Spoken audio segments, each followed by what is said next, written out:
What's going on, everybody? Welcome to G Myers World Podcast, and we're about to jump into Monday Night Football for Week 4 of the NFL 2018 season. And if you guys thought that Patrick Mahomes was a joke, yesterday you probably laughed at yourselves, because I've been trying to tell you guys that this dude is the real deal. Now, when you say somebody's the real deal, that means a lot of different things. That means that you see something in that player that's going to continue to show out throughout the season. And the Broncos defense is no joke. In the first half, it was a very, very wild situation that was going on. Let me explain what's happening. Travis Kelce look, Chris Harris and, a bunch of corners, they just had him locked up. He couldn't really connect. Mahomes did make some throws that were behind him and stuff like that. But you didn't see any type of I don't know how to describe it. Like he wasn't shaken. Like his poise is crazy. And I told you guys this at the beginning of the season. When I saw his first game, I'm like, it looks so natural to him. But this game was different, because you're going up against a future Hall of Famer in Von Miller. Chubb was doing pretty good, too, as a rookie coming in. He did get that huge offsides penalty, but then, obviously the Chiefs then got a penalty, and then it kind of reverted back, so it didn't really matter. But Chubb is looking pretty good. I like what I'm seeing from him. The Denver Broncos defense is the real deal. Even without Talib out there, I think they're going to be pretty good. But let's go ahead and break it down real fast, right? Mahomes brings them back from a 10-point deficit in the fourth quarter, like just straight gritty, looking at a defense that's been playing well throughout the game. But you can say, yeah, but they get tired. That's very, very true. The defense did start to look a little bit tired because these guys were not backing down. It's a different type of game. They're 4-0 right now. I told you guys, I tweeted out at G Myers World, the first week of the NFL 2018 season, the Chiefs have found their franchise quarterback. And this kid is dangerous. He's dangerous because the way that this team is designed right now, it's not many teams that I can see that can beat them. Like, for instance, like the biggest threat in the AFC to me is the Patriots, because regardless of how they lose and who they lose to, when they go to the playoffs, it's a different type of thing. You got to destroy that big brother. You got to destroy that big monster who is Tom Brady, right? That's the biggest threat that I see. At this point right now, the way the Chiefs are playing, I think they can beat the Patriots simply because they can outscore them. Because defensively, the Patriots are not too good at this point. All right, even with the way they just manhandled the Dolphins, we all knew they were going to beat the Dolphins. I told you guys that. The Dolphins are they're the Dolphins, bro. They were coming in 3-0. Yeah, Tom Brady's like, okay, yeah, good job, guys. Come on, get this beaten real quick from Daddy. And that's pretty much what happened. But the Chiefs are looking different right now. And it all starts with the quarterback. That's why when people say, yeah, why is this quarterback making so much money? Why? This is why. Because when you get a good one, it's very, very weird the way that it just changes the entire franchise.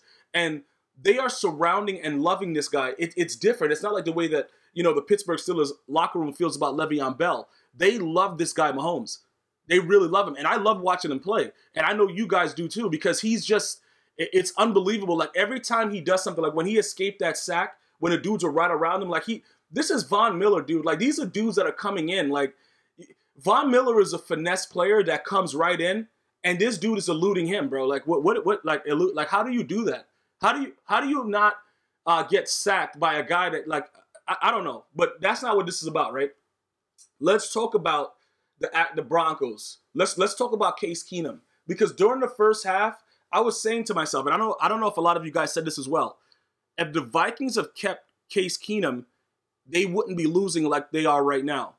Not to say that First Cousins is garbage. It's just the fact that, you see like how the Baltimore Ravens did all that run with Trent Dilfer, and then they tried to upgrade the quarterback position, and then they didn't do anything.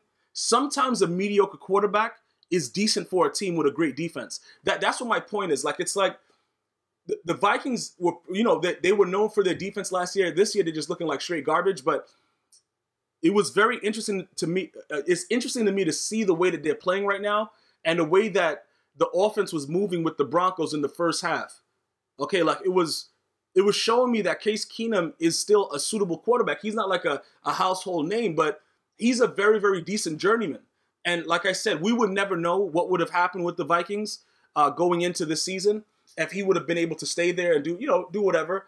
But it was very interesting to see him play well. I like that. Like, obviously down the stretch, he couldn't score, and that's what helped with the 10-point comeback. But he played well during the game. And I think that with the way the Denver Broncos defense is, they can still cause you a lot of problems. And Case Keenum is going to make some plays. He's very, very good with play action and stuff like that. So he has some qualities that can make that team win games. So the Broncos are a dangerous team. I don't want people to think just because the Chiefs won, pretty much the Chiefs winning this game kind of lets you see that Mahomes is the real deal, like I've been saying forever. It just lets you know, like, this kid is not going to waver. He's going to continue to ball, and that's just what it is. But the Broncos are a very, very good defensive team. And offensively, I don't really know. It's very, very tough offensively because Demaryius Thomas is kind of garbage. Like, it is what it. I don't know what's going on, but that running back that they got, that dude's a monster, man. That dude knows how to put in some work. Like, I don't know what was going on, but that dude was just running around like he was Speedy Gonzalez out there, and nobody knew what was going on. But that's the Chiefs' defense don't know how to wrap up. They pretty much, I don't know what they're doing. Defensively, they suck. Like, I think they do miss Marcus Peters a lot, but at the end of the day, they had to get rid of him because the guy was he was just wild, man, and they just couldn't have that kind of action going on. He was pretty much untamed, and we don't want Django out here, so that dude had to go. But they're gonna probably figure out how to, like, slow teams down when it's necessary, the way that they did in the fourth quarter to allow this comeback.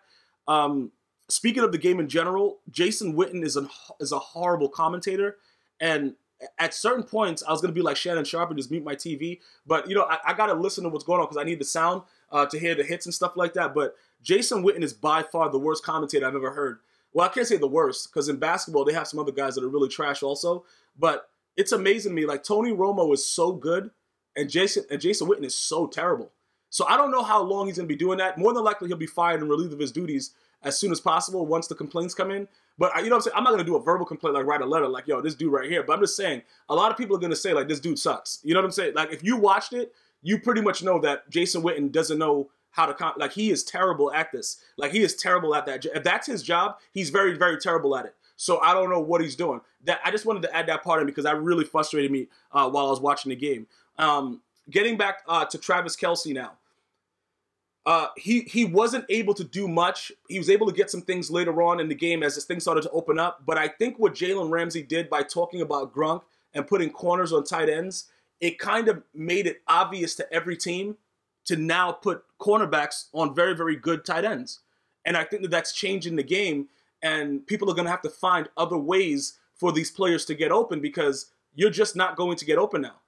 It's just not going to happen. You're going to have to work extremely hard because these guys are so quick. They're smaller because Chris Harris is like 5'11", Travis Kelce 6'5", but their speed and their agility is very, very difficult to deal with because they can jump and they can move around. So even though these guys are bigger, they can still make plays. They can still jump on the ball. They can still be all around. So that's something that they're going to have to, watch. Tyreek Hill, he opens up the run game. Kareem Hunt didn't really go too wild. Decent game, whatever. But Kareem Hunt he's a good running back. Okay? And Tyreek Hill opens that up for him. Like, for instance, right? Just think about it. If Tom Brady had a Tyreek Hill or anybody that can fly like that and catch the ball, no matter who their running back is, it opens up everything. And I'm just comparing that because that's the way that Mahomes is able to take advantage of a lot of things, like when he does the read pass option, the certain handoffs, things like that. If you look at the way that their offense is built, they had that one play with Andy Reid where Tyreek Hill ran around in a circle, did like 30 yards, and then ran for a route. They can do a lot of these different things because of the speed that they have on the squad. So this Chiefs team is very, very dangerous. So anybody that has to play these guys, they have to understand that this is not something that is going to go away. These guys are going to be balling out there. They're going to definitely be something that you have to worry about. It's absolutely 100% something that you're going to have to worry about in the AFC. I don't know if I want to say Super Bowl, but I like these guys probably having 2 losses max. And I don't even know who they're going to lose to. I think 14-2 is realistic for the Chiefs. You could quote me on that. Unless something just ridiculously wild happens with injury or something like that, Mahomes is really, really showing what he can do. And this is very exciting for the Chiefs franchise, man. And, shout out to all you Chief fans out there that had to deal with a lot of, adversity going through these years, man. It looks really, really good right now. And this was something that I was saying to myself, if he's just able to pull this out, it's going to open everybody's eyes up. And remember, even though they have film on him, the film can't really do anything because you can't really hit them. Like Von Miller, the way he pushed them and then let off and stuff like that. So these quarterbacks are safe.